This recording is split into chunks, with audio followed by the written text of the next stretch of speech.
Yeah, sorry. Yeah, I know. I have a mute issue. Are we good? Yeah. All right, we would take roll call, maybe, please. Councilmember Ansbury. Here. Councilmember Huff. Here. Councilmember Heller. Here. Councilmember Blankenship. Here. Councilmember Anderson. Here. All right, thank you.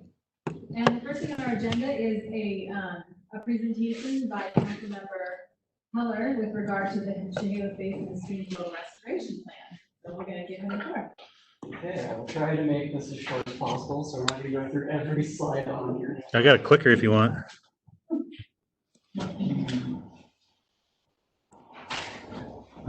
Bam. It's going to work that way? Heck yeah, it's going to work.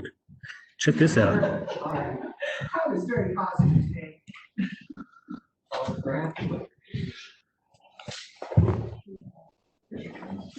Bam. Okay.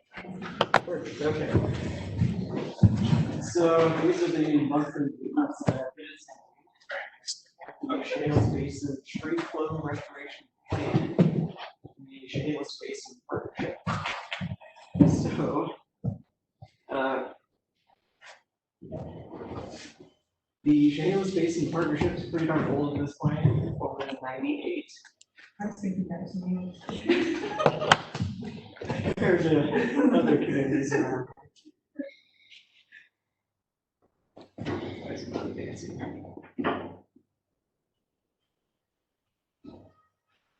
Is it frozen?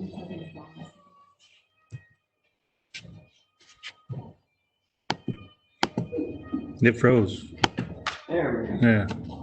Okay, so membership includes counties, towns, tribes, state agencies, a couple special interest groups, and private citizens. So, wide variety going on here. At the current moment, the partnership is really focused on the stream flow restoration law and kind of bringing everything up to code with the act. The big point of contention here, that just skipped a whole bunch of slides. That's huh. Interesting. Point of contention is really the first decision of 2016 regarding permit exempted wells. So with this new act, essentially the law has changed. We're now attempting to achieve what ecology is referring to as net ecological benefit. So it's not necessarily prohibiting new wells, it's more about offsetting any potential impact of the new wells. So why is a permit exempt well a concern? It's really due to the amount that people are allowed to pump per day per well. If you imagine that somebody's actually pumping 5,000 gallons per day out of a well, that can really draw down the aquifer. Most people aren't coming to that, but that's what they're allowed to get, so that's kind of what you have to base it on. Is this just for homes or is this for businesses? This is essentially just residential. Mm-hmm. There's So not many homes. No. Any businesses, and they're really kind of out of this because they're not expected to, outside of like agricultural uses, I don't think any business is typically going to be hitting that. Well, an agricultural place might not that much. Yeah, agricultural can, but yeah. But they aren't permit exempt. They have to have a permit to pump They have- stuff. Yeah. Is that any depth? I have no idea. Correct. Yes, they're looking at any depth with this. That's kind of one of the That's the interesting problem, things going on because here. shallow wells, they don't want to pump in that much. In a few places that can be a concern, yeah. So with the permit exempt wells, what you're finding a lot of, especially around our community, is they are pretty shallow. And that's kind of what they're getting at when they talk to me about our chunk of and kind of the wider bases. What's going on around Nuclear is pretty shallow. So the guy couldn't elect to go deeper than Good. and then get away from. No, you're still not going to get around it. You're still bound by, if you're having to file for that. you're kind of drawn or held to the standard of the law that way. So kind of the big thing that they use is why you see a straw there, so they're thinking, you know, one straw you push in, not a big deal. 30, 40 straws, maybe it's a big deal that way. What they're also concerned about is the impact on surface water and surface water rates. So if you're drawing down too much, then they expect it to start to have an impact on actual stream flows, and you start to see a decrease in, or an increase in temperature and a decrease in the stream flow itself, which can harm fish, which is kind of also put into this. So really what they're looking at is a 20-year projection of where they see the permit exempt wells coming in and how many they expect to come. So I believe we have a map in here that's going to demonstrate that. Probably can't read these numbers really Well, darn. they're in the packet. Yeah, the slides. So our area, they're expecting over the next 20 years or so to get about 333 new connections. That's why we're kind of an area of concern. There's also the one right next to us, which is about 51-ish. The numbers are decent, good, not great, I would say. I mean, it's 20-year projections, so it's kind of up for debate how great these are going to be. But they are pulling the data from Thurston County and from the state. So OFM population projections, and then Thurston County population projections. So, as you can see, right where it starts to turn red and orange, Yeah. it's mostly based off of Thurston County stuff. But when you talk to these folks, I guess we go back. In our neck of the woods, we're really the focus of a lot of development at the moment, so that's kind of why they're really enthused that they have a representative from McClary in this moment. Thank you so much. Yeah, we're so glad we volunteered to do that. And this is kind of one of the things that they like to harp on. It is, this graphic doesn't really do it justice, but essentially when you think about it, you're pulling out water from the aquifer. Whether you're using that indoors or outdoors, you're losing a lot of that. It's not going back in. So you're losing it either from evaporation. There's a few other ways that you're going to lose that. It's not all just flowing back in, as you can see from, you know, if you're watering your lawn, if you have a septic, it does recharge, but it's not anywhere near 100%. So while the plan that we're looking to create here is not regulatory, one of the big benefits for us is the fact that there is funding available for some of these offset plans.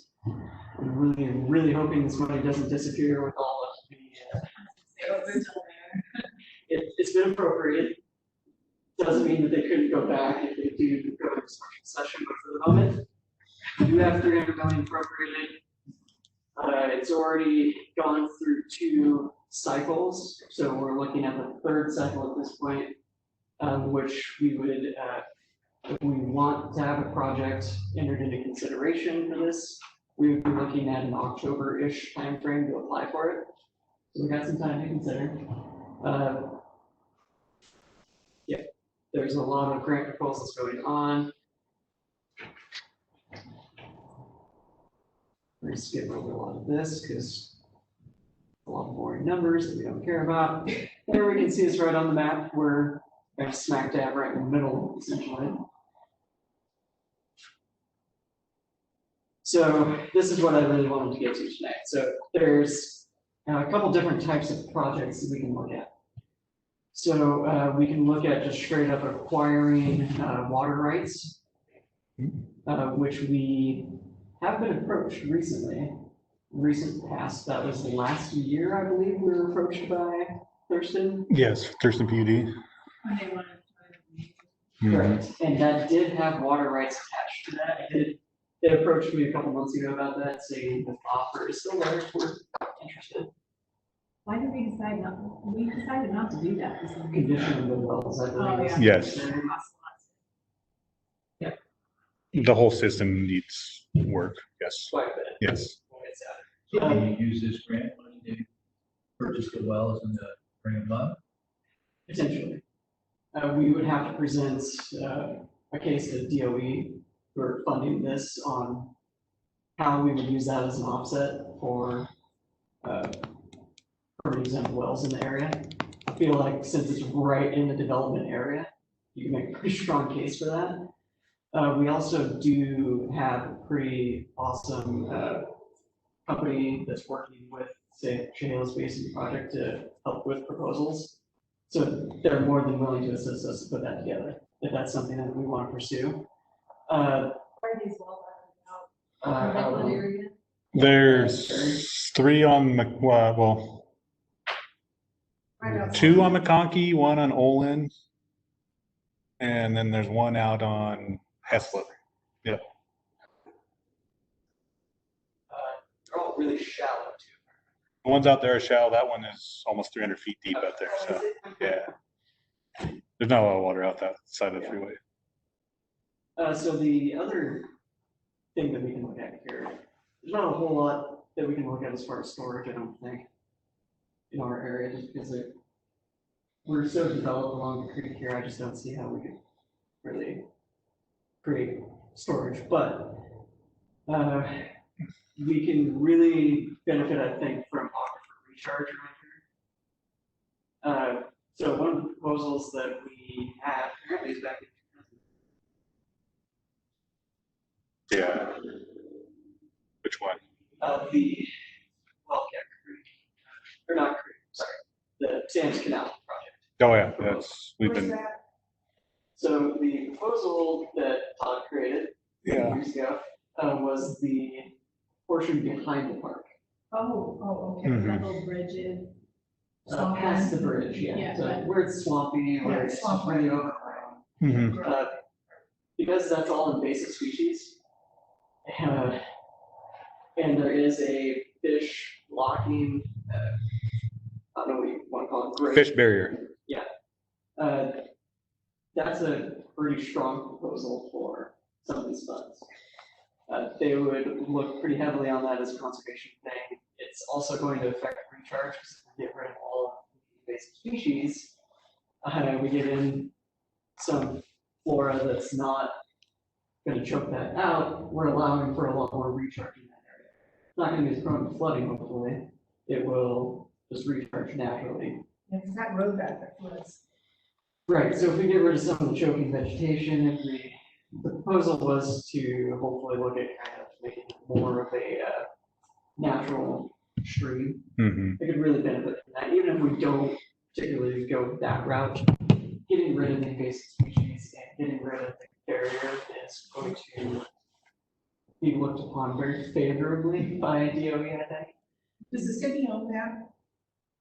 Who owns that? No, Dave Pearsall and his family. It's the family owned. Across the Yes. street, yeah. Isn't that all up, going up for sale? Oh, I don't- It's been up for sale. It's been up for sale, but nobody can do anything with it. Isn't that why it's never sold? Because of all those things. Well, Because it's of water. yeah, it's I don't know all the reasons, but I know it's in a FEMA floodplain that they are trying to get out of the FEMA floodplain at this time. So So it's one of the recharge areas, the city-owned property that's kind of right off the summit there. New development, or, I know that there's one big one. Talking current recharge, Yes. I'm trying to figure out, there's a city-owned park like right behind, that's flood control, right? is that, I didn't know what that was for. Out in the new developments. and Summit Place too. There's several tracts of wetland out there that we own and 3 storm ponds that we maintain. And that's for all the stormwater currently that's going on the streets and out there. So, Okay, so it's not like a recharge area. It's just- well, yeah, part of the recharge area actually goes through Summit Place 2, Summit Place 1, Wildcat Drive there and moves basically up 108 out towards Turnquist and Yeah. that area. That's the opposite, okay. Yeah, so everything flows basically from Turnquist and comes towards the town from like this way and kind of heads down. down rivers or downstream And there. So. follows water here, great. Mhm. Now, the other consideration here is the covered portion stands now. So the portion that runs basically right under the gas station and 1,800 feet of Yeah. two culverts that are 5 to 6 feet in diameter. So. We need the ground field. No, the Shell station. Shell station, Where that Yeah. little bridge is. yeah, Oh, oh, water water, flows Right. under there. you see where it goes in and Yeah. pops out. It pops out over here on 7th Street by the treatment plant. So all that being culvert, if we were to reconstruct that, that could also be recharged. Because right now, there's no penetration really unless you're acupuncture, probably a little bit. It just stays in the condensation, culvert. but yeah, running through the culvert. It's not giving it a it's chance not to. going How So would we reconstruct that? anywhere. very carefully. Without tearing up the entire So- town? I can see the town just going down. So the perimeter was actually done a lot of Okay. that. They apparently had It is it's like a extensive. foot diameter pipe that they had running under a significant distance, and they basically were able to get rid of that, open it up, and We'd have a river walk. exactly. Do you perforate the pipe? Does that, No, we would be opening it, so it wouldn't be covered any longer. oh, so all those buildings sitting on top. There's no buildings on top. It's a pipe. It's all under streets? Hmm.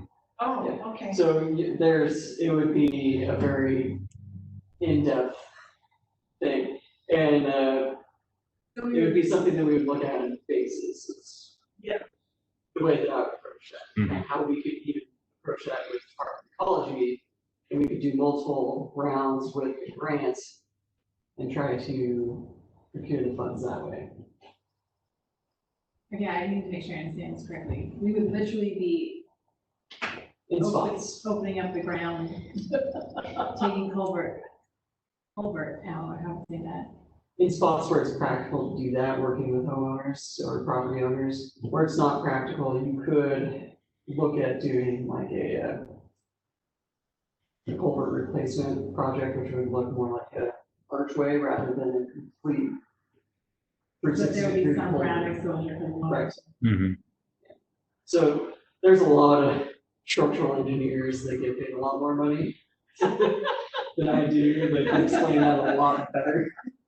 Yeah. But here's kind of some examples that people have done in much less developed areas than what we have. So what you're seeing a lot of, and I'll just kind of come up here and point out what they're actually doing. We have the stream channel. What they do is they kind of build these sloped areas.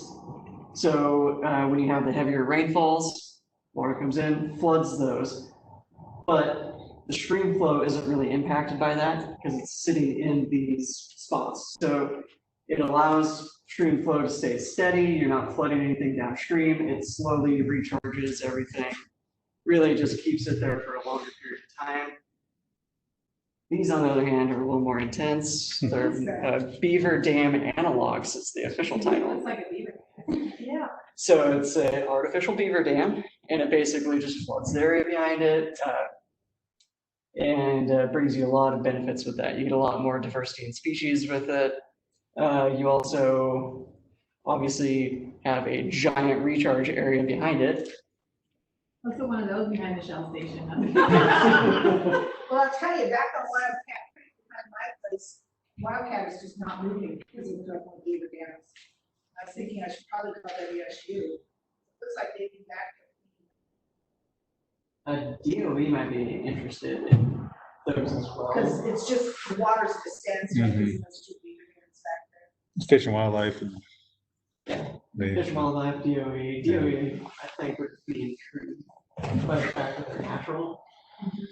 And we might, because they're in city limits, it's a natural thing, we can look at it and see if they're structurally sound, Mhm. and they might just, I just consider noticed that that I was out towards there this plan. recently, and before that water flowed pretty quickly, not just sitting. Yeah, we have, there's also land that's just to the east of city limits too, that it's for sale, and it might be beneficial for the city to look, maybe possibly acquiring that land. It's all, there's some timberland on it, and it could be made into building parcels, which we would not want that building parcels there. It would be more of a, we'd require it to have that buffer for the stream that's along there too. Maybe eventually make a walking trail and recreation thing out that way too. I think the good thing about that plan is that you could make a case to DOE that it's going to be conservation based at that point for setting it aside, stating it's not going to be developed. Mhm. They would. There's a couple bears. I know that. Uh-huh. Uh-huh.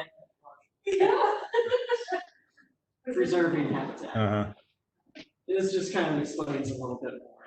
If you're building infiltration basins, is kind of a technical term for it. If we have more of those, we're allowing larger recharge areas for the aquifer. It's not necessarily that the city itself is going to benefit from that, just because we don't have a lot of area within our well recharge area for that, but it will benefit the aquifer as a whole.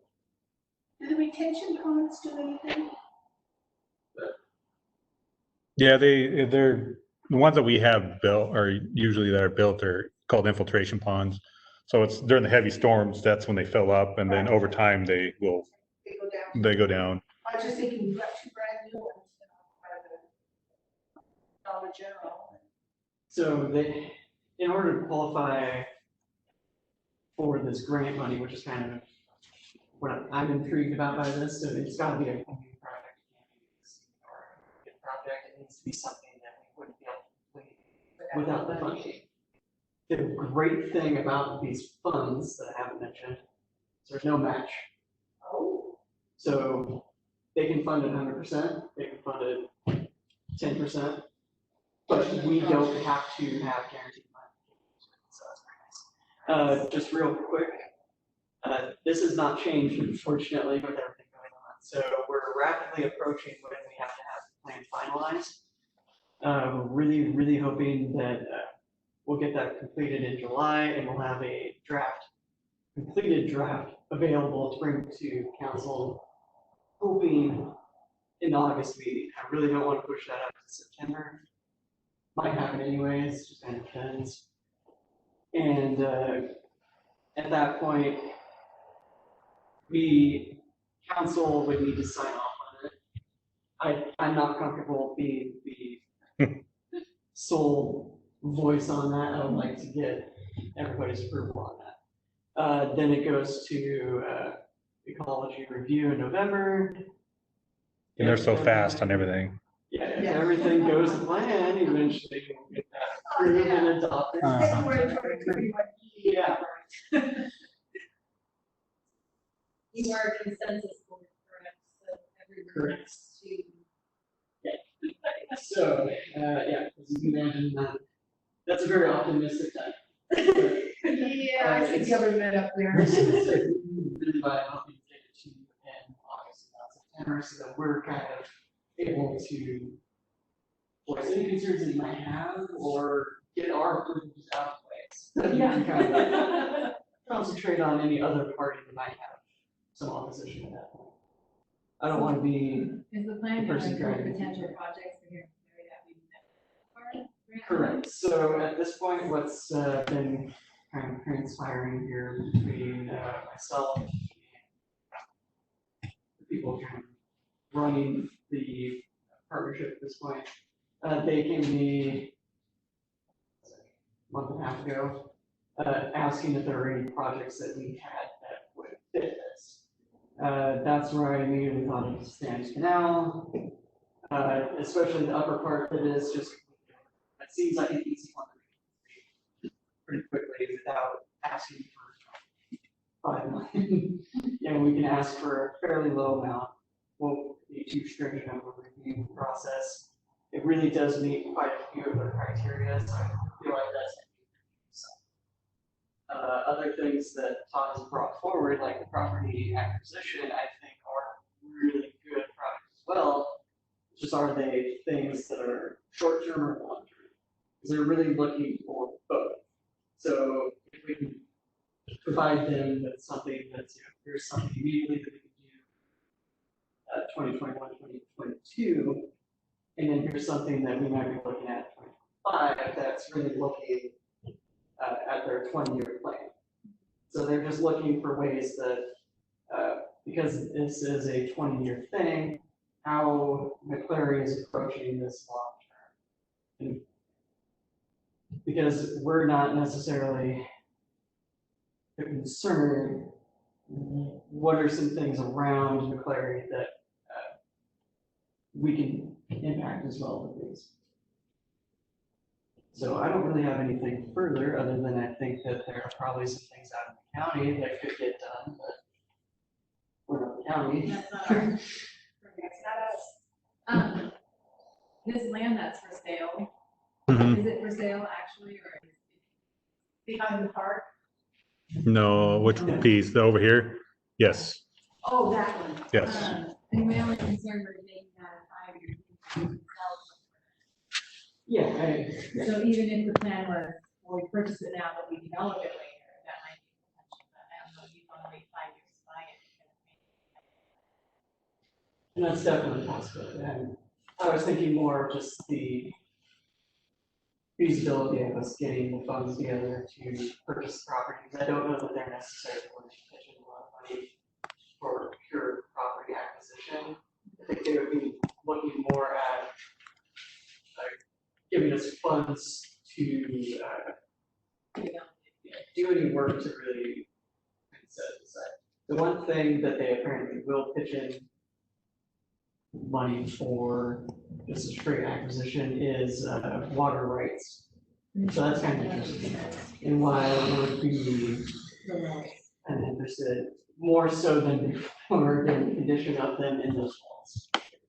Somebody picks up those wells that are not in condition rather than selling.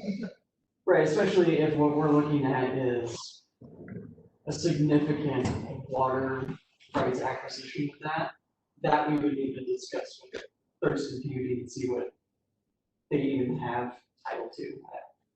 Yeah, I have it. We have records of it, so. Yeah, we gave them that information. So, but there's a potential that you can say then, we have this option to purchase these, but we would need purchase money as well as the upgrade Right, and and money then to fix it. as far as what they would be looking at, we could say that, it comes with X amount of, what's the correct term, cubic feet, is that what we're looking at? Water? Acre feet, cubic acre feet. We're looking at X amount we can set aside and not touch, put into a, like a little water trust. And that would be a considerable offset at that point. And it's right at a recharge point with the aquifer. So that would fit into their broader basin offset. Yeah, that's about all I've got for that. I did extend an invitation to Thurston PD if they wanted to come to another meeting to pitch another proposal to us. I told them to reach out to you, and clearly that hasn't happened yet, so. I'm wondering why they don't apply for grants to fix They don't want them. Yeah, them. Because they're not really in Thurston County. Well, so they acquired another private system that had like 200 systems. Right. And so they want to keep their core, Thurston, Pierce County. They have one, I think they sold Mason 3, and they want to sell this one to somebody local here just to run it. So, because it's so far out of their area, so. Do these wells currently run a system then? yeah, people are certain.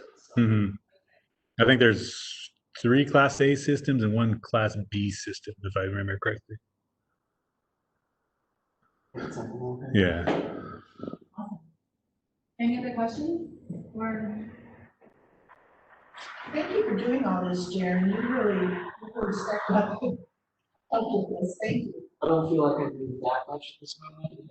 The, Oh, just wait. this company that's helping draft these proposals, I feel is doing a lot of the heavy lifting at this point. And I'm hoping that they'll have some proposals to share with us in a couple of weeks. Their timeline was pretty quick. We do have a partnership meeting Friday, so if they attend it, I'll ask them. I don't even know how to facilitate that for the next meeting, but maybe I'll just get their phone number from the next meeting where we're at on it, see if it's a possibility to bring it to us for the first July meeting, so that we can at least see what kind of direction they see it going. And we'll kind of go from there. When can we apply for funding? I want to say, Is it October? there's DOE does workshops, Okay, and I feel like we would really benefit from doing that. right. And those, I believe, are like month and a half before we can start submitting it. Okay, So I'll double check their timeline and get back to you on that. all right. All right, any other questions? Okay, well, thank you. That's a lot of work, and thank you for doing that. Okay. So, executive session, I do want to request an executive session tonight, for RCW 42.30.110, paren 1, with regard to labor negotiations. Hey, sorry, Brenda. Yes? Hey, I sent you a text, different RCW. Sorry, okay, we're gonna change the RCW. Yeah, it's under 42, 30, 140. Pren 4, Okay, and it's related to collective bargaining stuff. okay, thank you. Yep, sorry about that. Sorry, I wasn't paying attention to my phone. Okay, and I believe this will take 10 minutes. So Todd is going to mute our general public. Yep. That we are in executive session. But Chris can still be on there, right? Can he hear us? He won't be able to hear us. He'd have to call in. Let me call You him. guys want me to call it? I'm gonna call you and just put you on speaker if that. There we go. Let me know when you want to mute it. Because we need him, right? I'm not sure. Let's make sure we stay on topic and whatever. Can you hear us okay? Yeah, I hear you. Oh, you can?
Chris, I'll hang up so you can join us on via WebEx.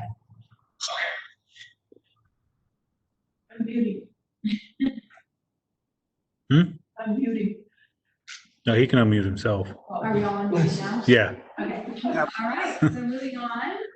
Our public hearings, under maker comment, I would like to thank council for joining us in person tonight. It's so nice to see faces and be able to talk together and collaborate in a room together. And I also want to share that we had a wonderful end of the school year parade a week ago on Friday, and I don't know, how many cars do you think Bryson was up there? Oh, gosh. Probably 80 to 100 cars. Yeah, there was a lot. Yeah, So they all showed up right at start time. yeah.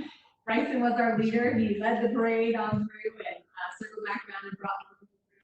I had made 150 bags of candy, which we gave those all out to the kids, and there were probably another 10 or 15 kids that came through after I run out of candy, and I felt badly about that.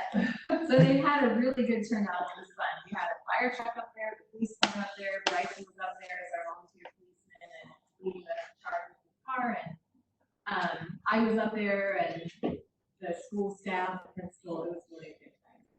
We need to get Bryson a baton, like to lead parades. Really good. And I want to thank our teams, our police department, and some of our public works crew helped them with traffic control and the parade path and all that. So thank you guys for doing that. Also want to share that most of you heard Governor Inslee's press conference yesterday, implementing a cloth facial covering mandate for all indoor and outdoor public places. There are some exceptions for people with medical conditions or underlying health conditions that do not allow for them to wear facial cloth covering. Children ages 5 and under do not have to comply with the order, and so on. So there's been a lot of email communication back and forth about that already. And I'm still trying to get some information back from the governor's office about the management of that order, because from what we've heard, it's supposed to come with a misdemeanor offense and fines and so on for people that aren't following it. So I don't have a lot of clarity around it, to be honest with you, but just be mindful of that information come out if you hadn't already heard it. Today, the governor spoke about the universities and colleges as they open up campuses later this year, August and September. Most of them are implementing their own plans based on a set of guidance. So I'm sure that the UW campus is going to look very different than the Boston campus, for example, just because of location and number of students and so on. Community technical colleges will have their approach. So they've got a set of guidance, and then they're all making their own plans based on that guidance, is what I understood from this call today. So we know kids heading off to college, make sure they're prepared and know what they're going to be encountering when they get there. And I don't know how it will impact Running Start, and I have not heard yet how schools are going to manage.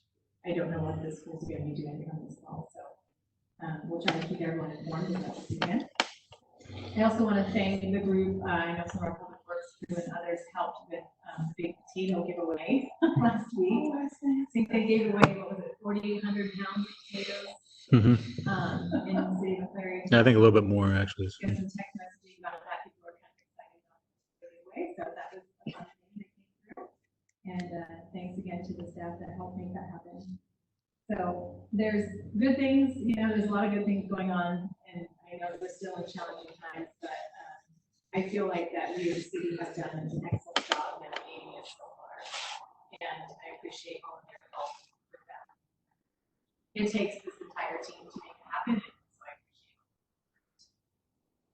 appreciate it. And then I want to give the floor to Councilman Huff because he has something to share. Yeah, so, a couple of years ago when I came on the council, I talked to Chief about doing a citizens volunteer program for the police department.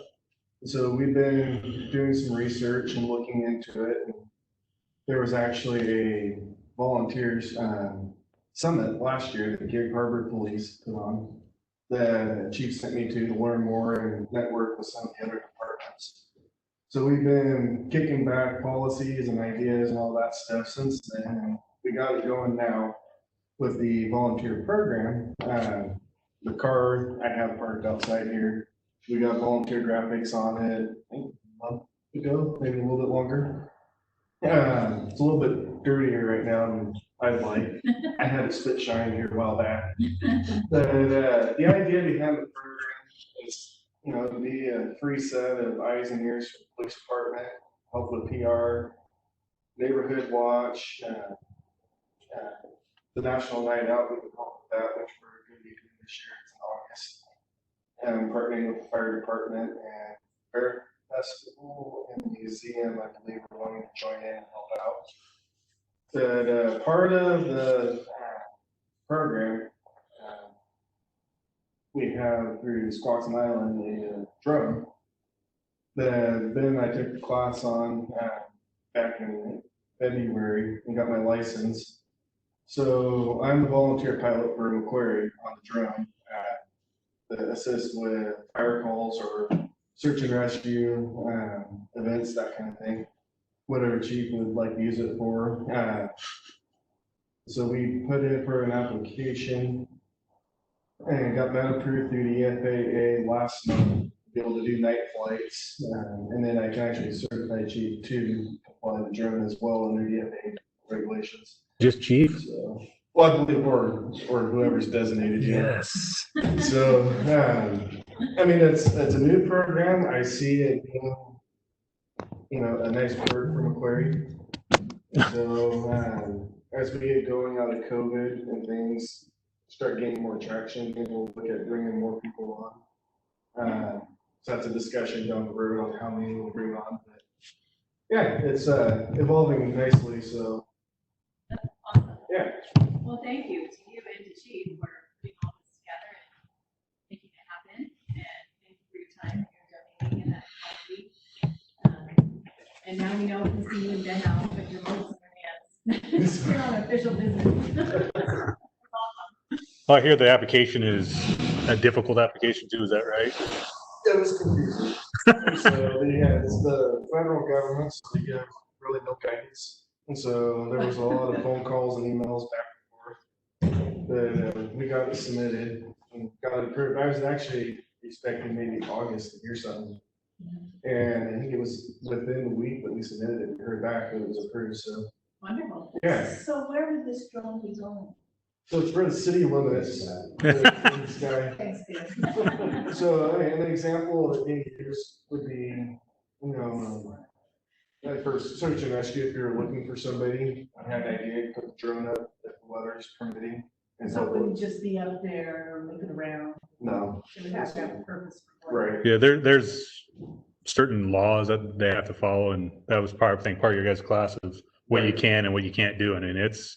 You know Alright. what, you can't shoot them down, that's a federal, we had one over my daughter's yard last Sunday.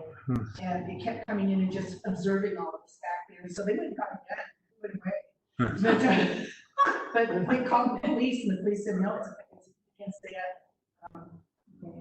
FAA. Yeah, and it's from what I hear, it's It's illegal. the whole class and everything is, it's like a pilot's license. is. It's harder than a pilot's license. about an 8-hour class, and they cram everything in that 8 hours. And then you take a test afterwards, it's just your booklet and a magnifying glass and a little compass. And that's all you get on the computer, and you answer about 100 or so questions, and it takes the whole 2 hours to do that. And you have to have a 70 to pass. Otherwise, you gotta retake the test. But they go over everything. They go over the fly zones, they go over weather patterns, and the laws. So it's a lot tricky. Awesome. And our police department has a drone, correct? Yes. So, and I believe that it's part of our mutual aid agreement with Through Swanson. Squaxin, yep. Mhm. We got the drone equipment here, courtesy of them, basically, storing it here. Correct. So we have access to it. Just have a camera. Or is that like infrared? Does it do video? Does it? That one does have the infrared one you got down. Infrared. So, awesome. But yeah, Still and then ready to fly. just a quick plug for National Night Out. So that is Tuesday, August 4th. What is that? So it's essentially, it's like a community block party in a forum. hosted by police. Fire departments are getting involved with it now too. And the idea behind it is to get out, meet your neighbors, meet your first responders, talk about community issues. A lot of the cities, they're able to form neighborhood watch in different areas around town and that's going through it. So I know last year, Alma always does one. People were asking if we're coordinating one. We were late to register last year, but I got us registered this year, so I'll give you guys more of an update next month on how it's coming along, but it should be good. So I talked with Paul Knott, and he was saying plan for a lot with Bear Festival and the fair being canceled. So hopefully the weather will be good. I heard Bear Festival is gonna happen on the 18th, Saturday, the 18th. Oh, this? August? Yeah, Okay. it's gonna be one day. That's, I don't think the 18th is on. well, whatever the Saturday is, I left. It's the 22nd, I believe. Okay. Yeah, Yeah, the 22nd or I think it's the 22nd because the 15th is the, yeah, the 15th is the Fireman's Golf Tournament. Okay, so. I think it's the 22nd. Anybody's supposed to be one day. Okay. They're trying to plan it Yeah. Got you. so that's not all lost this year. Right. Well, thank you for updating us on that, and we'll look forward to more information. And if I can be of any help, let me know. Okay. Awesome. All right, and then that did remind me of one thing. I think we posted it, the JBLM is doing some testing. So, Yeah. yeah. It was right over my house, and we were all like, yeah. I thought one crashed right by Brenda's house. They emailed me to say that it was. They said that they're doing drills right now out of SATSA, and that there would be low-flying helicopters, there would be. Ospreys. Yeah, Yeah. so they claimed it was them. Yeah, that shook my whole house. The Army Ranger Battalion. Oh, yeah, I mean, there's like 12 of them or something, all with absolutely outside watching. I don't think that explains that. That No. boom? No, not the boom, no. Oh, so we don't. That wasn't from them. No, we had helicopters that flew about the height of the smokestack They were there. right You're talking over the about the trees. helicopters, you're not talking about the booms. Correct. So we don't know what caused those booms yet. No. Yeah, well, that was like a while ago. No, that was just like a week Week ago. or so ago. Yeah. Like, yeah, it wasn't the other day. Like the helicopter was flying over. Yesterday and the day before, yeah. And they're gonna be doing that until July 1st. The choppers, just so that you know. Well, they do a lot of stuff up at SATSA. Military does, so I just figured out. I want to make sure people know we're not under attack. Right. They're not dropping stuff on us. No, yeah, it went like the one Chinook, which is a double Yeah. thing. It went right over the school and he banked it and I couldn't see him because of the trees. He was so low. I was like, and I'm sitting there looking for black smoke thinking, we're going to have a fire and a crash and, Right through there. Not even about something on the chessboard, and it was like almost right on top of her. She's like. That's what we thought like too, like, well, look, Yeah. eight of them all together. Right there. So it's legit, and it's whatever, it's JBLM and one of their commands or whatever it's doing. So, and it'll be off and on through July 1st. So yeah, I apologize, no, Ben, you're right, it was booms, I don't know what that Yeah, was. that was something. And that was before, because the military exercise started on Monday. And I know that those explosions or whatever were before that. But those were last week, I don't know. Those were big, because people heard them everywhere. That wasn't just one And area. it was late at of town. night, wasn't it? It was in the evening. One was about 5, the other one was about Yeah. 11. yeah, I was in Colville. I didn't hear One of nothing. them happened when we were at a council meeting. We had. Oh, that was the backfire right outside. Yeah, last council meeting. I know people saw him too, because I'm like. It was really weird. Well, I expect Todd to know everything. I almost texted him and said, what the heck was that? You wouldn't have got a text back because I was out of service. So. I just didn't know all that stuff. Okay, moving on to our tab A, the minutes from our previous meeting. Any questions, comments, or we need a motion to approve? I make a motion we approve the minutes. We have a motion and a second. Any question or discussion? All in favor of the motion to table, say aye. Aye. Any opposed by the same sign? All right, the motion is approved, thank you. And then tab B, we have the vouchers for June 1 through 15. That binder is also here for signature. So I want you to hand that around, if you have it in your packet. Any questions, comments, or we entertain a motion to approve vouchers? I'll make a motion to voucher. Second. We have a motion and a second. Any question or discussion? All in favor of the motion on the table, say aye. Aye. Any opposed by the same sign? All right, thank you. The motion is approved. And then tab C, COVID expenditures. We continue to provide reporting to you on all expenditures that are being coded under our COVID-19 lines. We created budget lines basically for everything that we're doing. The city is in emergency operation, and so we're charging off everything to COVID-19. Our current total at the bottom, you can see, is $416,748 as of June 16. And just to clarify, this is everything. It's payroll. It's basically everything we're doing. There are a few things that we have not charged to COVID-19 because they are normal ongoing expenses that were not, it was not because of COVID. Like, for example, if we had to buy power poles, we're not charging that to COVID because that's something that we would have purchased. And so we provided that to you. And then I know Chief is continuing to work on the CARES Act money that we have access to through the state of Washington. He continues to work on FEMA and that money and how those will look. So we are not ready to submit for anything at this point. We are waiting to see, he's evaluating and assessing the best way to approach each of those things. So we continue to work down that path. And as we entered into phase 3, we did open up City Hall from 8 to noon. And we've opened our building department from 8 to noon on Tuesdays and Thursdays.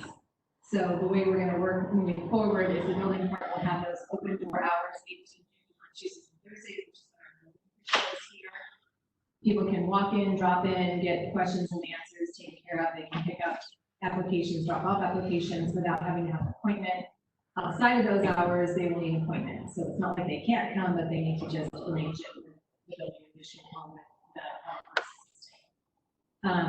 City Hall is open 8 until noon, and we have continued to encourage people to only come to City Hall if they need something that they can only get at City Hall, like a notary service or faxing or copies. We're really encouraging people to continue paying their utility accounts on the website by leaving it in the Dropbox or by sending an email. I don't know, Wendy, if you can speak to how has the traffic been? Have we seen a huge uptick in people just wanting to come in, or has it been pretty well? Actually, yeah, payments, and so the people that are coming are building or requiring lots of questions. Yeah. So, I don't want to sound strange about it, but I've signed about 5 cemetery deeds since COVID-19 opened up. I don't know if people are just moving that direction or what, but I don't think I've signed that many since I've been here. And all of a sudden we have like People are sitting at home thinking about, yeah. what can I do now?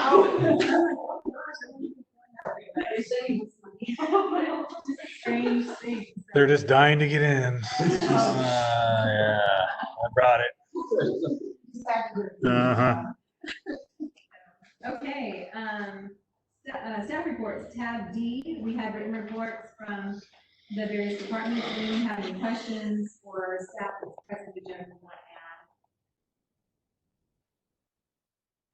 add? Okay. Hey, Brenda.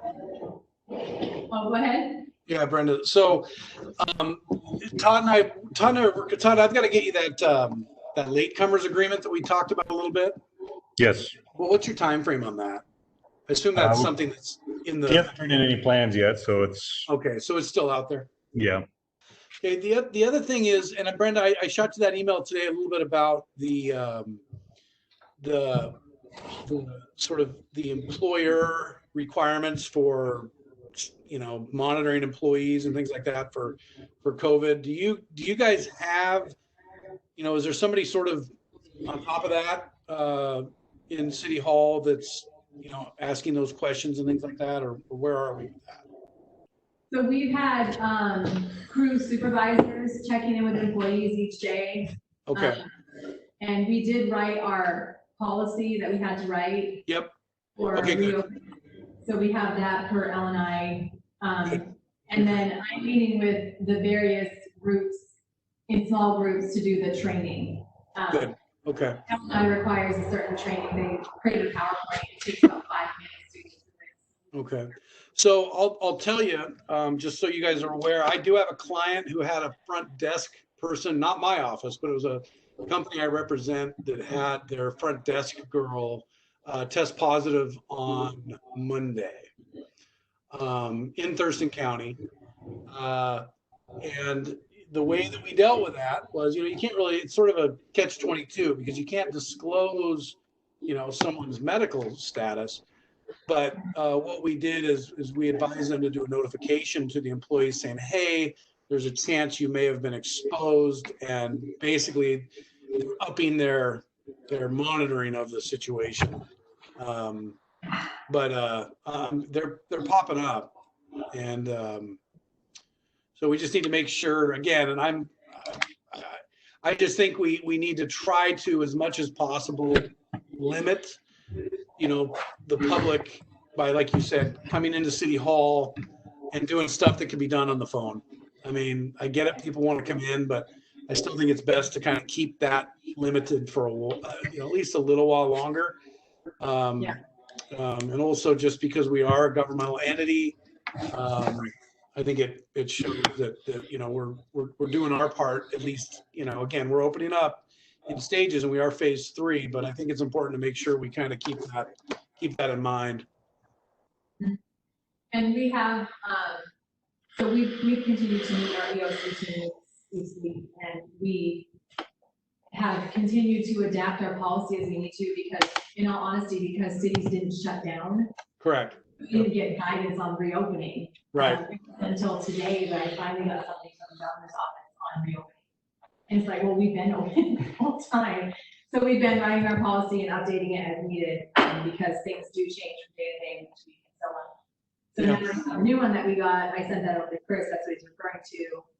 There are some things in there that we will incorporate into ours because they weren't there previously. Yeah. And the other thing is even with these meetings, Jenna asked me a question about it. We're kind of a hybrid, which I think is good. Montesano's taken it the next step. Montesano, opened it to the public, but they also kept the option of this they are using call-in, FaceTime Live, so they're doing a little different. But I think other municipalities are sort of all over the map a little bit on what they're doing. So I think we're kind of a hybrid, which is good. So did Montesano move their location of the meetings too? We did. We moved them. They're upstairs, so there's more room. Kind of like what we're doing. They're just again, trying to keep everybody spaced. We did our first court. We had court in Elma last week, 2 weeks ago, I guess. And it was, we wore masks, but we spaced everything out. And I mean, I'm not sick yet, so I think everyone went okay. So I think that's just the main thing, is we still need to just remind people that, again, we need to keep distance when we can. Thank you. And just so council knows too, like I said, we, instead of opening the City Hall Monday to Friday 8 to 4, we did an abbreviated 8 to noon Monday to Friday, and then just those 2 days. And we also asked staff to help educate people if they did come in line to just pay the bill, say, you can do this online, or you can do this in the Dropbox. So we're trying to redirect people to wanting those things. So we're working on that to keep that traffic limited. And then our crews are also sort of staying in their own space, if that makes sense. They don't just come and go in City Hall all day. They go to their area and so on. So we're doing our best to make sure people are safe and limit exposure, and hopefully we will be able to keep everyone safe throughout. The only thing that I was just hoping to come back to at some point is kind of a current projects or, things that have come up to council, but then they haven't come back for like final, so we don't lose track of kind of where we are on some of those. Because I know that we did do the workshop where we were talking about strategic planning and some things like that, so I just want to make sure we don't let that completely go, and then we do come back to that. And a lot of this I know is because of COVID, we had to, postpone things, but I don't want to completely decide either. So, some type of a tracking sheet or something, just so we kind of remember, okay, we still have this sitting out there, we still have our emergency plan. We were kind of given the first draft of and needed to look at again. Just some of those type of things, I know that there's more that, we just haven't come back to, and so I was just kind of hoping that we could kind of see where we were on some of those. And decide. Yeah, like the core values and mission statement, we were just about ready. Yeah, and all of, They weren't emergent, so, so what we're doing with that, and what I've tried to do with these council meetings is keep them to specific business that we have to do. I'm trying not to do anything at these meetings where we can't have the public sitting here and engage in a conversation. I don't want people to come back later and say, oh, they slipped this in, that, and they did this, and they did that. So we're trying to keep these meetings focused on the business that we have to do to keep the city. The emergency plan is definitely one of those things.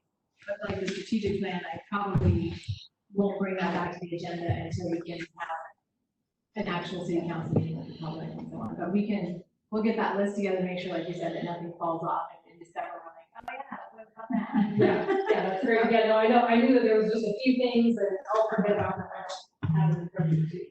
Yeah, no worries. We appreciate that. So tab E, under the COVID-19 update, we shared our expenses. I kind of talked about what we're doing from a city hall standpoint. I shared what the governor has been talking about this week and what's going on in the general public. Just so council knows, I am not the police chief. I am not a police officer.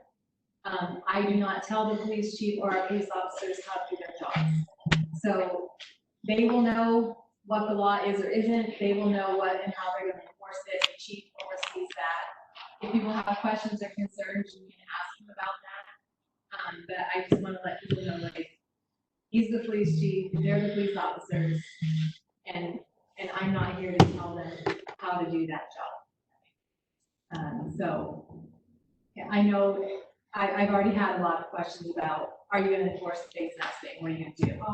And it's not really, I mean, not to, I don't know, not to use an escape hatch or whatever, but it's not my job, I guess, to do that. And it's not my job to tell someone else how to do it. My job to make sure they get the job done, I guess. But so if you have questions or concerns about that, I would encourage you to talk directly with our chief of police about that. And I don't know, chief, if you have anything you want to comment on that regard. But I know there's going to be a lot of questions about that when it comes to the whole public facial mask requirement. And it's going to be interesting to see how this goes. I don't know what else to say, I guess. So if you have questions about enforcement or whatever, I think you can take those directly to our police chief if you have concerns. Otherwise, in the COVID-19 update, I can't think of anything else to share at this moment. We are still in emergency operation, and we have not gone into recovery phase yet. I believe it's July 6th that our county would have the next opportunity to apply for phase 4. I think that's the 3-week mark for when we went to phase 3. I haven't heard any more about the requirements for phase 4. I don't know what the numbers are. They're not given an update on what the process is, so I can't. I think, yeah, I think the state is purposely putting the brakes on a little bit because of the issues that they're having in Yakima County right now. And I think they're afraid of repeating those problems if they let things happen too quickly. So I don't know what will happen, but when we went into phase 3, I think July 6th would be the 3-week mark. So hopefully we'll have something by then. I know other counties were ahead of us, so I'm sure those counties are anxious to get into phase 4 if they can. So hopefully that will encourage the state to get those guidances out and those parameters out, so we'll know how we have to. what more did we get in phase 3? Under phase 3, what do we have? We didn't have phase 2. There were other businesses that could open, basically any business that wasn't already open could open. It allowed for the gatherings up to 50. And Restaurants could go to restaurants could go to 75%. 75% capacity, bars could start seating at 25% capacity, and non-essential travel could begin. I think those were pretty much the highlights of it. So the update from Arizona County called in, a lot of the counties that we're seeing uptick in cases were people that have traveled to Yakima County and things like that. And so there was about 6 counties that all had cases that had all come this week that were from people that traveled there, brought back, and then people that they had test positive. So, you know, that we kind of, you know, said that the non-essential travel is allowed, but they said there's still some hot spots.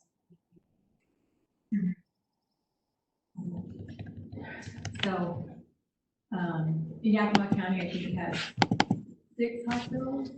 8, it's a low number of hospitals, but their hospitals are off capacity and they're now shipping people out of the county for. And they're small Hospital hospitals. services, yeah.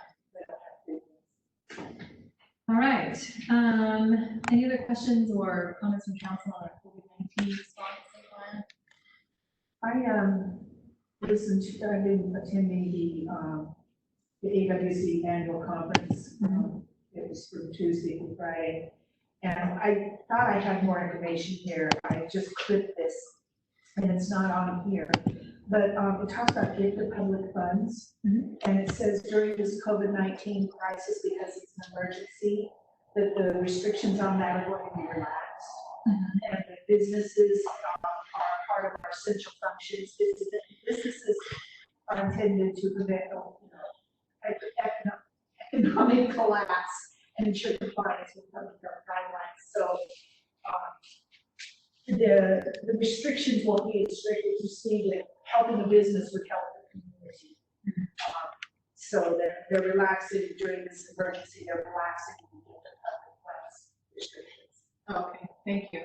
And I know they had definitely said that the CARES money that we're receiving through the state could be utilized to help stimulate businesses. Right. We've talked about. And one of the examples they gave was if, say, a business needed more parking space, rather than the city charging them to use city property, it would not be given to public funds. The city allowed them to use it.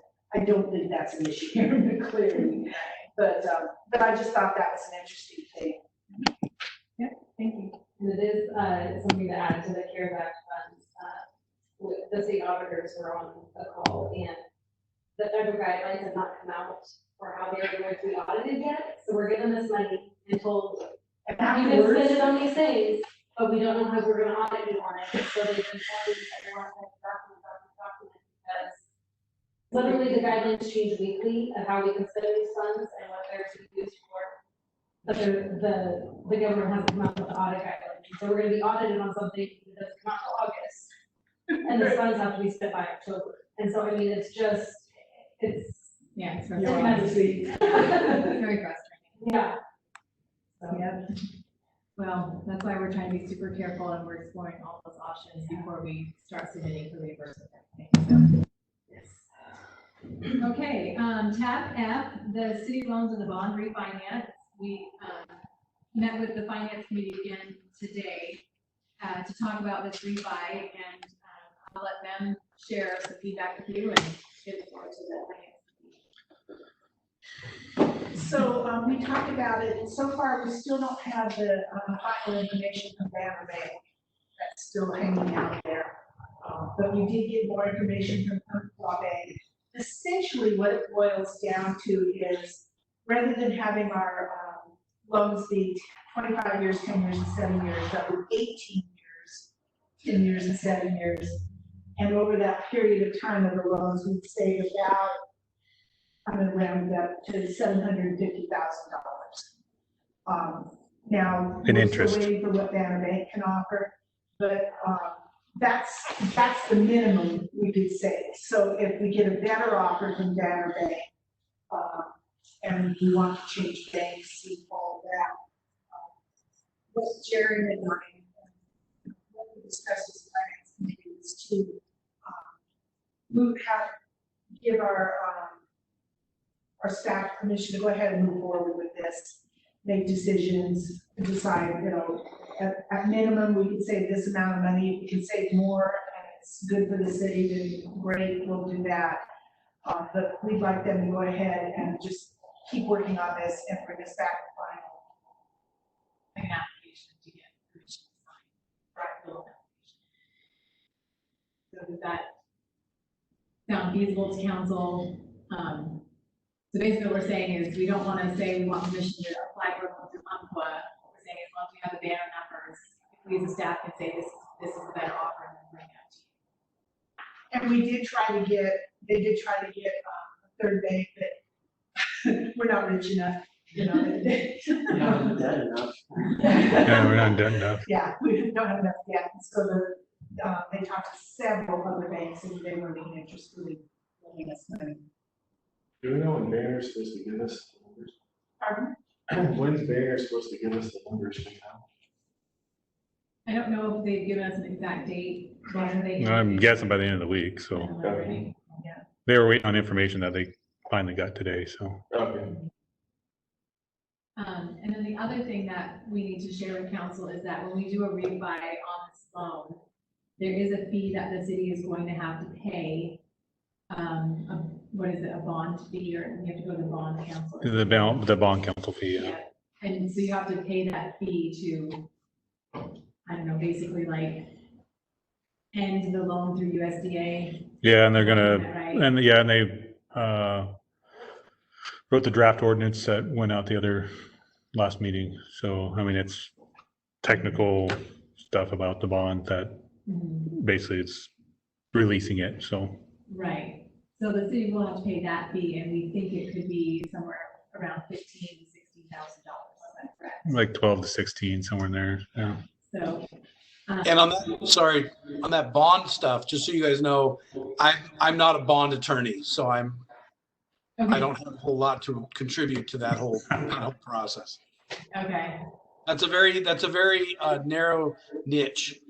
okay. So we just want council to understand that that is part of a refinancing process, but in the overall life of this loan, if we're saving $748,000 in interest, that seems like a very nominal amount of money to pay the city that much money. And basically, we'd be paying pretty much the same annually. I think we'd save $800 annually on our payments, but the loan that's right now 25 years will drop down to 18 years. So it's going to shorten the life of the loan and save us a lot of interest. And that was, so after our last conversation, what we said to the bank was, how far down can we go to be paying basically what we're paying now, or less? So that's what they did. Like if we did a 20-year loan, we'd save money, but then we're only shaving on 5 years. We go down to the 18, we're taking 7 years off of the loan, and we're not paying anymore. We're saving, like she said, saving like under $2,000 a year on the loan. So saves us time and saves us a lot, almost $750,000 in interest. All right, well, we will proceed, and hopefully by next meeting, we'll have a request, the motion from council to sign an application. Okay. We don't have any ordinances tonight, we don't have any resolutions. We don't have any contracts that we're requesting for signature, but we want to talk. I got one quick thing. It's going to end up being a resolution, but when Jen was talking about stuff that dropped off the table, it reminded me that we have to update our 6-year street plan, transportation improvement plan. Since we don't have another meeting till after the deadline, yeah, I apologize, but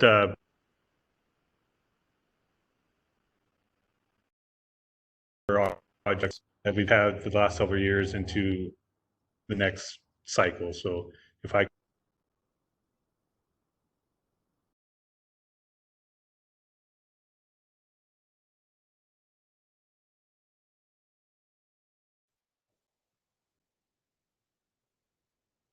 Hello?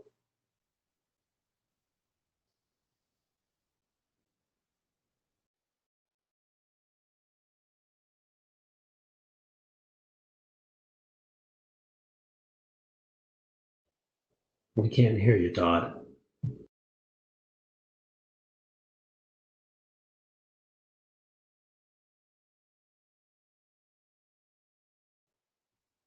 Chief, can you hear me? Yes. Yeah, okay. I lost Todd. I think we lost. Yeah, I can't hear them either. So, Yeah, I lost him too. yep.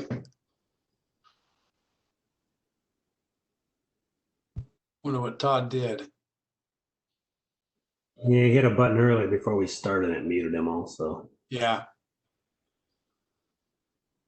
Oh, wait. Give him a reasonable time to come back. Let's see the answer. Call his phone.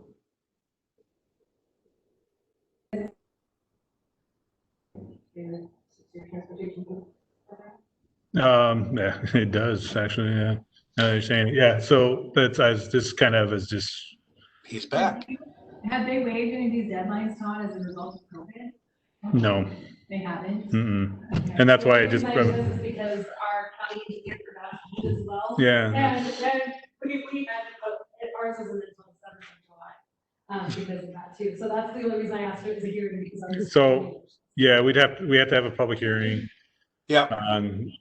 Then have present a resolution, but it's So we need to have a hearing. We need to have a special meeting then. mhm. Hey, Todd, you cut out, so I missed most of your spiel. Is the deadline July 1?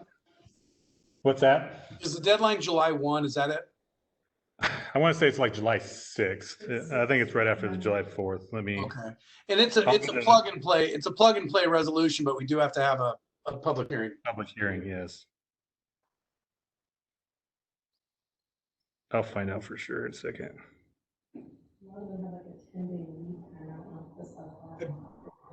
I bet you, yeah. I don't want to, don't quote me on that. I'm wondering, I bet you they wouldn't lose too much sleep if we got it in the first meeting in July, but I'll ask you to confirm that. Is there 10 days between now and? By this time, we're gonna be March, we get to publish probably in the day before, right? Mm-hmm. I'd say it's a couple days. Yeah, we'll have to do it at the July meeting if we can, so What happens if we're late? I get my hand slapped. The first July meeting is gonna be on July 8th. So we can do that then. If it's due on the 6th, I mean, if we do the hearing and we get it in by the 9th or 10th, I think they have to do that. So do you want to do that, Todd? Are you comfortable Yes. planning by 8th, putting it on the agenda and Yep. and doing the hearing? Yes, we can do that then. Okay. Yeah, that just freaked me out. Great. Okay. Dang, we've all had COVID brain and.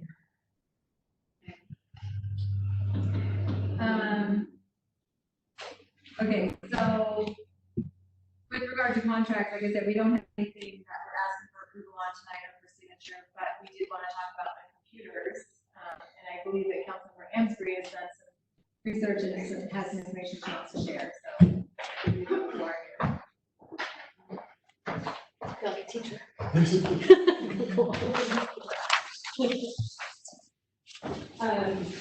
So just because I've been part of technology at the county and purchases, I just kind of wanted the council to consider that, you know, there are some other options, for purchasing. Kind of the standard for computers is a 3 to 5 year, period. Dell is the state contract holder, and that's where you guys got the lease agreement through. They offer a 3-year warranty with their devices when you purchase them as well, so you automatically get that 3-year. And right now, the county purchases their computers, they're $600 a piece, and so I wasn't sure, you know, what the difference. The only ones that get a higher power computer is our engineers, because they have CAD and things like that that require a higher powered machine. But the rest of the county employees are all at the $600 computer cost. So on my sheet, I included a higher cost. 4 computers to between 700 and 800, just because I didn't know if there was some system requirement that you guys have that would make it where you needed a higher power machine. But we were on a 5-year rotation, and personally, I like the idea of looking at computers because a lot of after that are not used. And for example, like I know our public works department, they're very small users of a computer. They're not using a high power to do their timesheets, their email, things like that. So a lot of times their computers last a lot longer. But they could still be in that 5-year rotation as well. So I kind of also showed that there's Microsoft licensing you have to purchase for computers, and I didn't know if that was included in the lease agreement. And so that's $250 per computer. And so that's kind of how this spreadsheet shows is that if you were to do a 5-year cycle with your computers, we could budget for that, and it's below $7,000 a year, including all the licensing. And then that's something that, let's say that we got in a really bad budget year and said, we can't purchase computers this year because, we just do not have the revenue to do that. We need to stick with our current computers. It gives us that latitude to be able to do that decision, where if we're in a lease agreement, we have to pay that lease agreement. And so we don't have that flexibility to say, we need to forego this year's computers. And I like the idea of spreading it out just because we're budgeting it for it that way. And I do agree, and I'm glad you guys brought this up because people do need newer computers than 2014 and things like that. They're starting to get older, and I know that some Microsoft applications, there's efficiencies that can be made and things like that. But I'm just hoping to have the council kind of see that if you did a 5-year rotation, you're looking at $31,000 if you're doing a 3-year lease. Just based off of those projections, it's almost it's a $40,000 difference. So I'm just trying to be careful that city funds and these are taxpayer dollars, and I'm not sure what our budgets are going to look like in the next few years, and so I don't want to risk an out of budget cycle request when we just don't know how that's going to look at the end of the year. So I just kind of want to show you guys some figures of what that would look like. Your 5-year rotation, that's for all the computers, correct? Yes. Okay. And I just put rotation cycles randomly based off of the year. I don't know what the police department computers are at, or they don't on the spreadsheet for years. Right. So it would be a management decision of who got computers when. Right. I know at the state, I use a laptop. Mine's on a 5-year warranty rotation. And I was talking with Chief about the police department computers, and theirs are more a tough box, I guess is what they call them. Mm-hmm. However, he was saying that those are usually 3 years, just because they're in and out of the car, they're in the heat, they're in the cold, they just take more of a beating dragging around. Yeah. And so. I did put them at a higher cost because I know that theirs do have to have some different things with that, and so I did put them at the $800 price range just because I figured. So those guys, yeah. So those guys in light power, they're most likely going to have to rotate more frequently than front office or building or something like that. So I'm not sure. So the rotation cycle is how often each of these people would get new computers? Yes, everyone would be either I did the 5-year, a 3-year, and those. Okay, but at the beginning, would they all get new computers? No, it would be on a cycle. Because some of them, you've got a few 2018, 19, 20s. Those you don't necessarily need the computers for those people right now. Those are only year-old computers. So you've got 1, 2, 3, 4, 5 that are 2019 or 2020, and then you've got 1, 2, 3, 4, 5 that are 2018. So I don't know. I personally just computers do have lasting power and use beyond just a couple of years. Can we discuss the proposal up on the screen real quick? This is with some of those revisions that we mentioned last meeting. Can you make that bigger, Todd? I didn't realize I had it up there. Pardon? I said, I didn't realize I had it up there. Here it comes. I'm trying.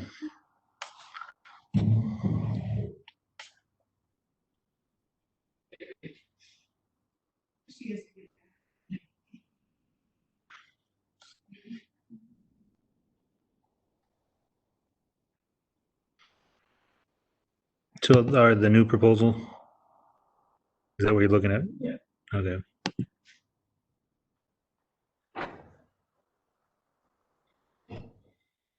I think that's the latest, greatest. That's old. Let me see. Oh, here it is. Eh. I don't know. I think this is monitor once a year, so yeah. Or I mean, community center, or did you call it on your, Yeah, no, you brought that one, right? That's what this box. No, I bought that today. You bought that today. Hmm. Surprise. COVID-19? But it's not gonna stay in here, is it? Hmm. Oh, it is? Fine. Okay. Rental fees. There it is. Do you have Wi-Fi here? Yep. 726 Simpson? Yep. So one. I'll get it here in a second. 33 computers. The monthly payment would be $900.15. Total payment would be $33,916.50 or 65 cents for this proposal. And does that include the licensing? Yes. Okay. Yeah. That's over 3 years, right? That's a 3-year. Yeah. Do you have that proposal over there? Yeah, it was emailed out to the committee. Like, Oh, okay. I didn't know you had that. We were supposed to get that? no, Oh. finance. That's what I wanted everybody to be able to take a look at real quick. And we can send it to everybody, it's not a problem. That might be the easiest at this point. Yeah. So the reason that, and again, let me underscore the fact that this is my idea. Okay, staff did not come to me and say we don't want computers. But as I have observed the way things go, the variance in the equipment and the software that people are using, and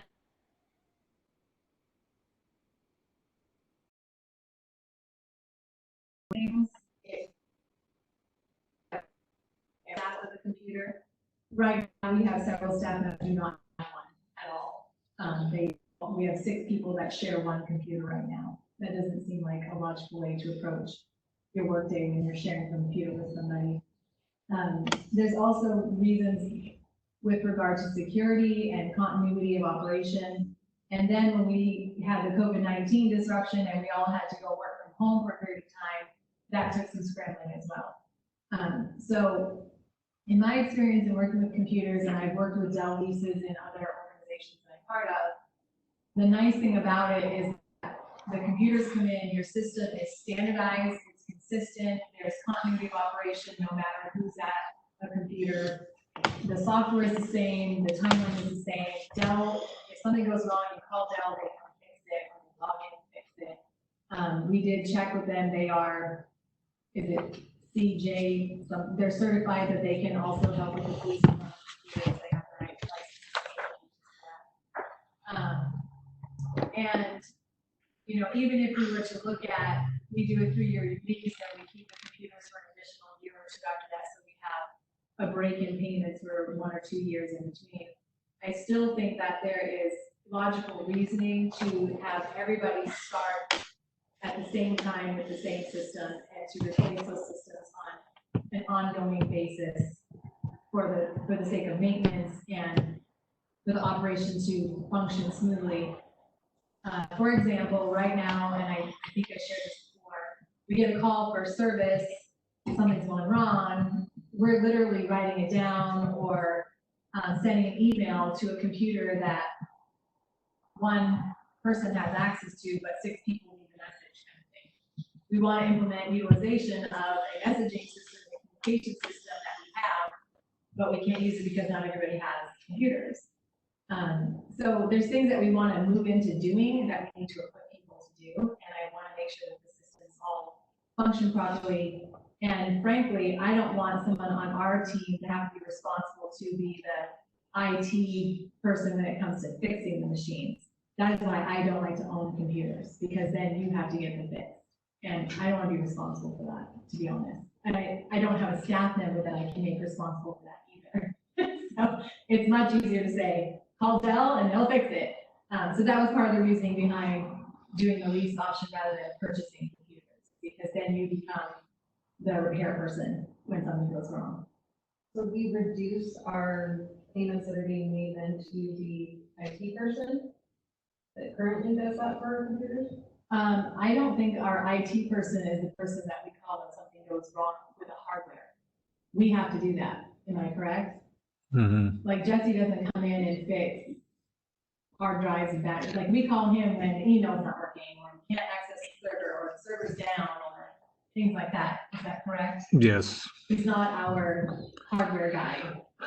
Basically, it's if it's something that staff can't muddle through, then we'll call Jesse. So Right. And how many hardware and those type of issues, I mean, are we having? I just don't know, because I personally have not had any of those with the computers that I've used, and so I don't know if that's a common thing that happens. So everyone that's been replaced since 2018 has had some type of hardware, software issue where their computers totally stopped working. So it was like a computer issue, not one that you would call your IT. So yeah, it was like the computer's not working. Hey, our computer's not working. What do you think? And he comes in and be like, yeah, you're toast. You got to order a new one. So,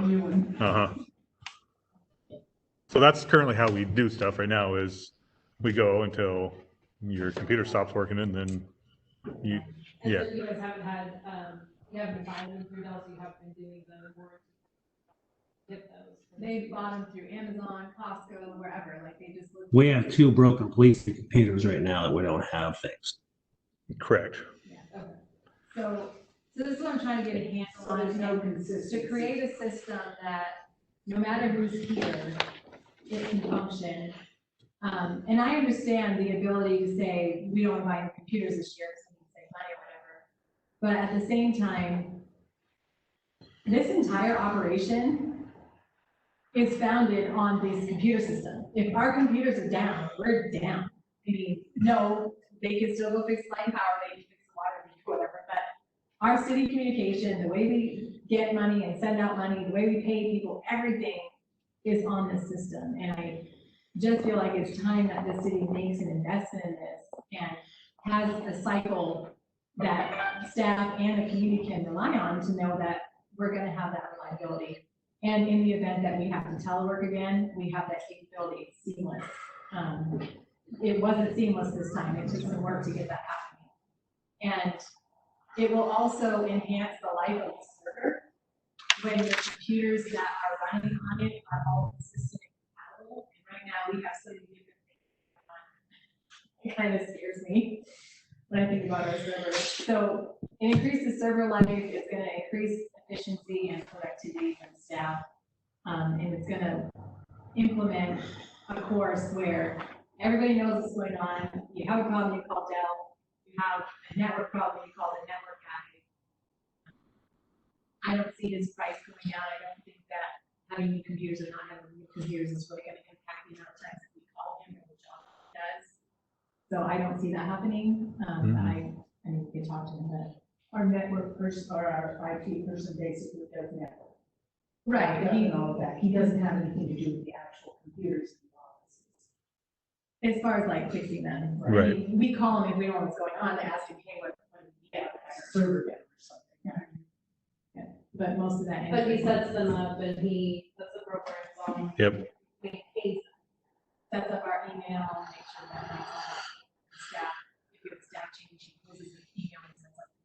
So on. Archives, all the backup and all that.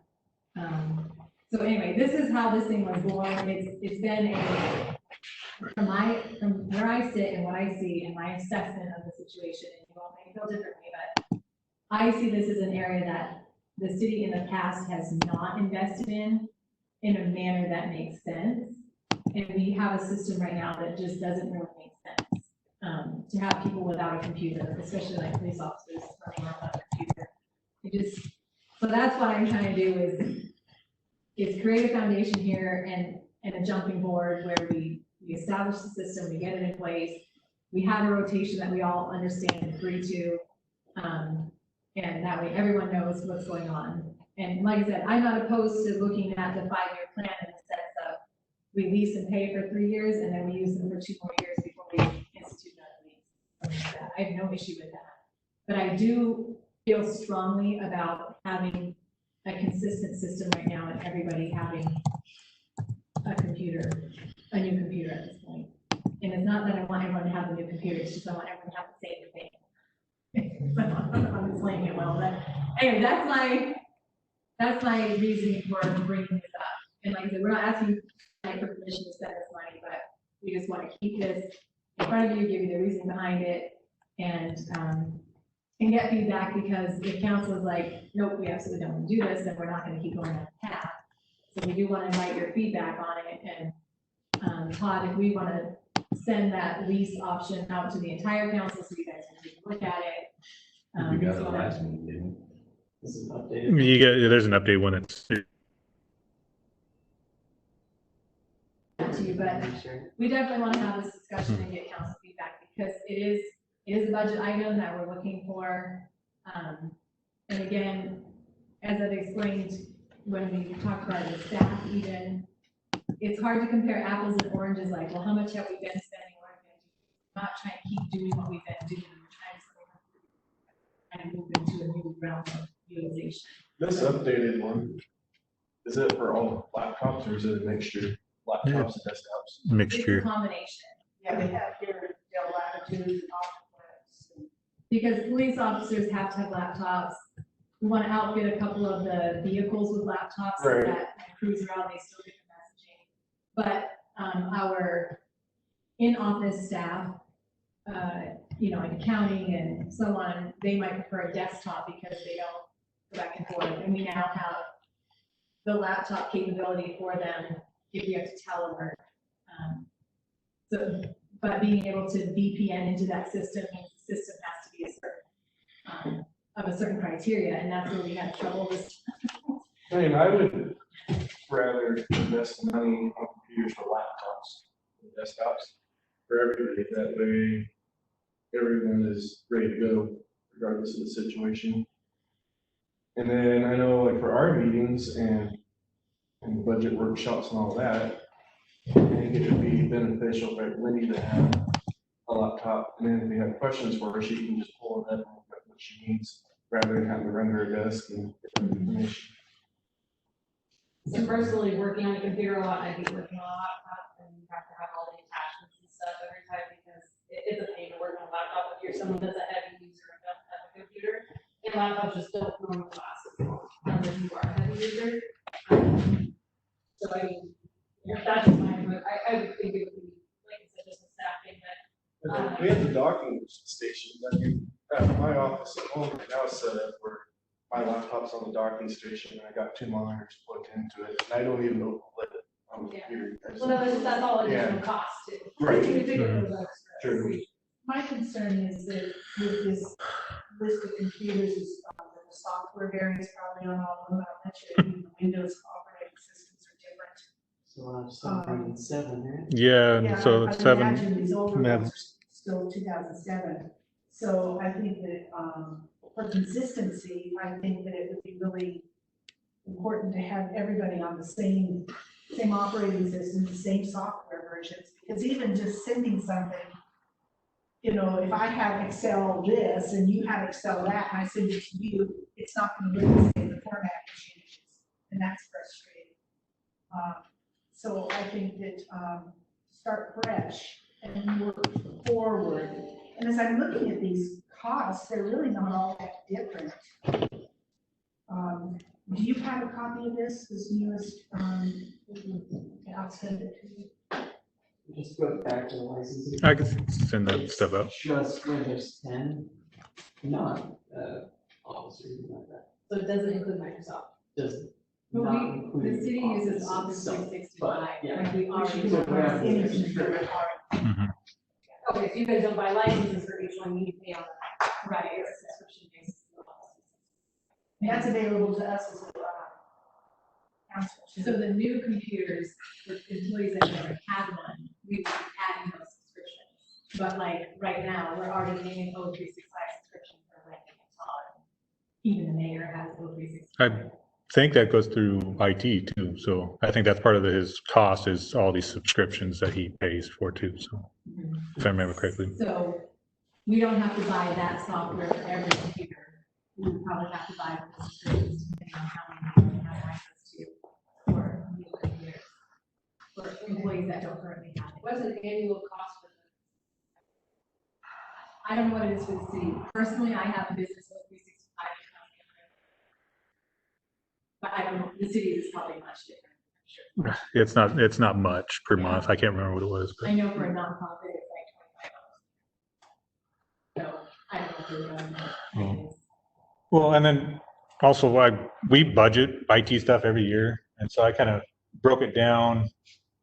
I don't know if you can see it or not. Basically, what it comes down to is we budget, since 2015, the current, our budget for IT stuff is an average of a little over $16,000 a year just in IT and computer stuff. So Does that count our contract or just the? that's just for hardware, software? that's computers and server upgrades and all that other fun stuff. So. I'm not a computer whiz by any, by a lot of kids stuff, but I know for work, just we get our computers, they replace everybody's. And I think a lot of it has to do with your desktop and our I like the idea of just getting it all done all at once. Moving from there, like you said. And also I'd like to point out too, like Lindsay, which is our accounts payable, her computer's from 2010. So it's just a matter of time. Our building official's computer's 2009. It's kind of a Yeah, and he is trying to review plans, all that, I mean, all that stuff is emailed back and forth. Mhm. Those are pretty critical areas, AP certainly. Well, what we'll do is, we will get a hard proposal together and a plan to submit to council for the next meeting. Like I said, we're not asking for approval tonight, but I just wanted to hear from council, because if there's a dead stop, no, we don't want to do this, we didn't want to keep going on. But we'll get something together that you all can consider and maybe seek approval in our next meeting if that works for people. Would you include those 365 costs for me? Yeah, well, that's what I'm saying, we'll get the whole amount so people understand, and we can look at reflection on how it would hit this budget, whether or not we over budget if we do this year. Budgeted for hardware computers. And we will make sure that we understand what we have through Jesse, our IT person, for subscriptions and how we purchase. So that we know that entire cost. So we can get that for you all, so we can then decide how to proceed. And with regard to the desktop versus laptop, we definitely want to make sure that people can work from home if they need to. And we'll talk to some staff about that, but this is just me, and maybe feel differently. I feel like as a council, like, that's probably not, I think we want to defer to employees on their comfort level and what they prefer to utilize on a daily basis, as long as we know that if they need to telework, they can. As long as we know that we have what they need to do that, so that they can be very flexible and adaptable between home and work. Then I would like to give employees sort of that decision where it makes sense. Obviously, police officers have to have a laptop, the vehicles have to have laptops and stuff like that. I do agree that sitting at my desk every day, I would much rather work on my desktop than do a laptop. And docking stations do need that.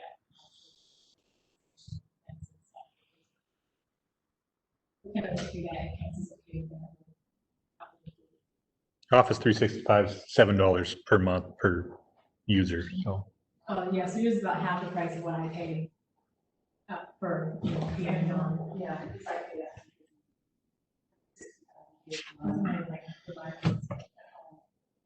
and we have 32 subscriptions of Office 365 right now. So we have 32. mhm. Oh, okay, so we almost have enough, and we might need one or two more. So over 5-year period, you're paying $420 for that license per year. I'm just saying that's almost double what you would pay for buying a license already. Not gonna be able to buy those licenses next year. Yeah, they're gonna get rid of them, they're gonna stop selling. So we could. Sneak in there. Yeah. Not an option. Well, that's not good, that's unfortunate, that'll change things. That's quite a minimum. And again, on things like Sky, you do have the added security features. They take care of like the whitelisting and blacklisting domains and things like that. So there's a lot of features that come with that you don't get with the software off the shelf. But yeah, they are phasing that out. Personally, I pay for the $7 a month too, because I Yeah. didn't want to buy something outright either, so. And yours weren't the biggest version. Yeah. Like, you know, that was great. Well, it's nice to be able to like sit here and I can log on to 365 if I need to and Right. do whatever. So It goes to that work from home capability. Yes, yes. Makes it much easier to work. Both devices. On your phone. Yeah. Okay, well, thank you for a good discussion on that. I appreciate the feedback and I appreciate people taking the time to think it through, and we do want to be careful with city resources. But money is a public resource, so we appreciate that conversation. So we're down to mayor and council comments. Unless there was anything I missed, I'll open the floor if anyone has comments or anything to share. I think you want to share about the museum. So the museum is making a new cookbook, a historical cookbook, and they would really like people to turn in recipes, or their wives, or their daughters, or, and it's pretty broad, you know, if you live here. if I'll give you my wife and daughter. Here you go. If you have family who lives here, I mean, you know, so it's pretty broad. And there's a box down at Gordon's, that I made more visible to drop recipes in, or you can email them directly to me because, Stephanie and Gurkis and Linda and I are the ones entering them all on the computer in format. So, if you have recipes, you can scan them and forward them to me. You can, like I say, there's a bunch of places, but if you go onto the website, onto the Facebook page, there's my advertisement on there. I'm doing all the advertising for the museum. But anyway, so we just really want to encourage everybody, because you know, 20, 30 years from now, somebody's gonna go, oh, look at that, Ben. So they actually know. But anyway, the idea is to just give as many people in town as we can to give recipes. We still need about 150 recipes to really have a good sized book. We've got about 300 and something so far. But those, a lot of those are from the last recipe book, because we're including all the ones from the previous recipe book in the new book, so that when you get this one, it'll have everything. So we got some of your families. Oh, yeah? Well, we got Sure, this. What was it? The German cake my grandma made all the time. Yeah, that's in there.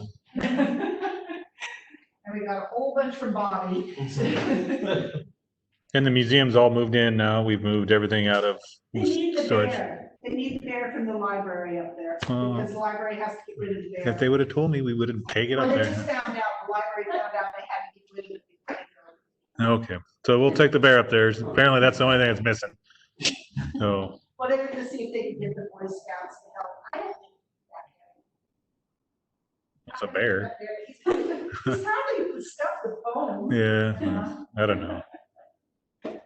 Anyway. So they are all moved in. Yeah, so yeah, we moved everything out of their areas down there and moved it up there. And Yeah, and they really, really, let me tell you, I'm good friends, I think most of you know, with Linda. She's the president of the Historical Society, and they so appreciate how much, every meeting I go to, every time we talk, they so appreciate how much help everybody in the city has been. You guys have just been awesome. So they really do appreciate all of you. well, we're glad they're here still. Yes. I'm glad they could say it. Yeah, me too. Awesome. Do we have anyone from the general public on? Do we have any public comment? There is this one here for that. We have one call-in user, and I'm not sure, other than Chief and Chris. There's been no chat or anything. No. Okay. Any public comments? Chief also wanted to point out that Ben and Bryson did a great job on the class. It's a hard class, and the application that they did for the grant is a very difficult application, and that he wants to make sure they get all the credit. Okay. He had to take a class, I recertified, so. So What was the class in? For the drone. drone. Yeah. Oh, for the drone, yeah. okay. Awesome. so All Yeah. right. Well, any other council comments, or we entertain a motion to adjourn? How much is it? Motion is second, all in favor, say aye. All right, meeting is adjourned. Thank you all for coming. If you know of anyone that needs